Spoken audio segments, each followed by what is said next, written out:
Hi, I'm Michael Kearns, and welcome to episode number 4 of Michael Mentors. So today's title is Ready for Your HIV/AIDS Vaccine? What a question. To be a young gay man in the late 60s, early 70s is pretty much a different experience than being a young gay man in the 21st century. The experts on COVID, whoever they are, have suggested that it's disproportionately affected LGBTQ people. But unlike HIV, we know that it has not wiped away an entire generation of queer men. Has the current generation of gay men, millennials, have they flocked to get their vaccines? Have they practiced social distancing immediately, carrying designer tape measures in their back pocket? Have they religiously worn face masks? It's a good question, but the Human Rights Campaign did come out with statistics last week, I believe it was, that did suggest that a huge percentage of LGBTQ people had at least one COVID shot. That bodes very well for us, and I think we should applaud ourselves. Now, that doesn't bode so well for my generation, that post-Stonewall, hedonistic, here I am, a member of the sexual revolution. Did we run out and practice immediately wearing condoms when we were told to in the 80s? Well, it's a good question. However, in our defense, let us say that many of us didn't know how the disease was transmitted when we were transmitting it. So there are differences, but we are decidedly different animals. These two versions of being gay and having sexuality and dealing with plagues in totally different ways, I think. For those of us who have managed to survive several decades of carrying around staggering, innumerable repercussions from HIV in our heads, in our hearts, our bodies, learning that Moderna, you've all heard of Moderna, will utilize the same technology they've utilized to create the COVID-19 vaccine, is developing a vaccine for HIV/AIDS is heartening. According to the National Institute of Health's clinical database, they have begun enlisting 19, I believe it is, what is it? I'm going to read my cards here. 56 HIV negative individuals who will begin the trial. Maybe it's already begun, but this is fresh news last week. So isn't that exciting? How different many of our lives would have unraveled had there been a vaccine within weeks, months, years of that first announcement of gay cancer in 1981.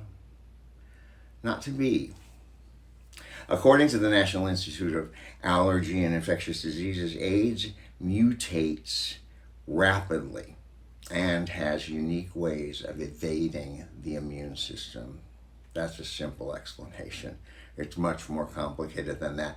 And in nearly 40 years, there has been no vaccine. So one wonders how the AIDS vaccine will play out. It seems that too many of my 21st century gay brethren are shockingly ambivalent about HIV/AIDS because they don't know anyone who died from the disease. It seems that they choose to believe it doesn't exist. That belief system is bolstered by a medical regime that makes sex a lot easier, more convenient, safer.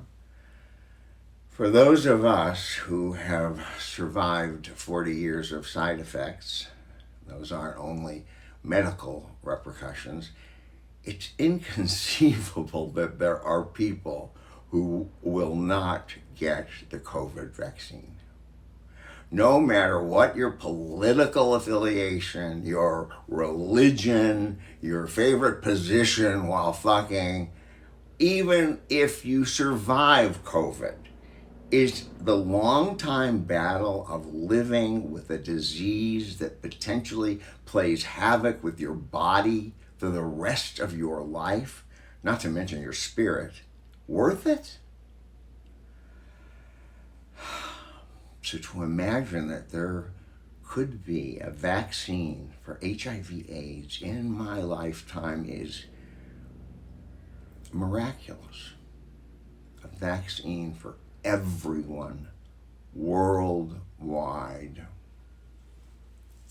I've learned not to hate HIV and AIDS, because then I'd have to hate myself and I'd have to hate my body.